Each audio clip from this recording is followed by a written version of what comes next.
എമ്പുരാനു വേണ്ടിയുള്ള കാത്തിരിപ്പിലാണ് ഓരോ സിനിമാ പ്രേമിയും. ചിത്രത്തിന്റേതായി പുറത്തുവരുന്ന അപ്ഡേറ്റുകൾക്കും വൻ സ്വീകാര്യത തന്നെയാണ് ലഭിക്കുന്നത്.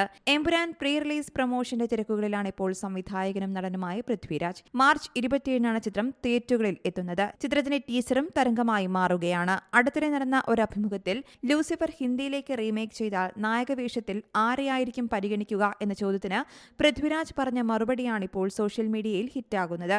തന്റെ പ്രിയപ്പെട്ട ബോളിവുഡ് നടൻ അമിതാഭ് ബച്ചൻ ആണെങ്കിലും ലൂസിഫറിന്റെ ഹിന്ദി റീമേക്കിൽ ഷാറൂഖ് ഖാനെ ആയിരിക്കും നായകനായി താൻ തിരഞ്ഞെടുക്കുക എന്നാണ് പൃഥ്വിരാജ് പറഞ്ഞത്. 2019-ൽ ലൂസിഫർ ഹിന്ദിയിൽ റീമേക്ക് ചെയ്യാൻ സാധിച്ചിരുന്നില്ലെന്നും എന്നാൽ കഴിഞ്ഞ 5-6 വർഷത്തിനിടെ സിനിമാ വ്യവസായത്തിൽ സംഭവിച്ച മാറ്റമാണ് ഇപ്പോൾ എമ്പുരാൻ 5 ഭാഷകളിൽ എടുക്കുവാൻ കാരണമായതെന്നും പൃഥ്വിരാജ് പറഞ്ഞു. 200 കോടി ക്ലബിൽ കയറിയ ആദ്യ മലയാള ചിത്രമാണോ ലൂസിഫർ എന്ന അവതാരകയുടെ ചോദ്യത്തിന് തനിക്കറിയില്ല എന്നായിരുന്നു പൃഥ്വിയുടെ മറുപടി. ചിത്രം ഒരു വലിയ ഹിറ്റായിരുന്നു എന്നറിയാം എന്ന് മാത്രമാണ് താരം പറഞ്ഞത്. ടീസർ കണ്ടിട്ടുള്ള ആളുകളുടെ പ്രതീക്ഷയെല്ലാം മാർച്ച് 27-ന് സഫലമാകട്ടെ എന്നും പൃഥ്വിരാജ് കൂട്ടിച്ചേർത്തു. ഡയറക്ട് ചെയ്യാൻ ഏറ്റവും എളുപ്പമുള്ള നടൻ മോഹൻലാലാണെന്നും പൃഥ്വിരാജ് ചൂണ്ടിക്കാട്ടി. താൻ 3 സിനിമകൾ സംവിധാനം ചെയ്തു. അതിൽ ഏറ്റവും കംഫർട്ടബിൾ ആയിരുന്ന നടൻ മോഹൻലാലാണ്.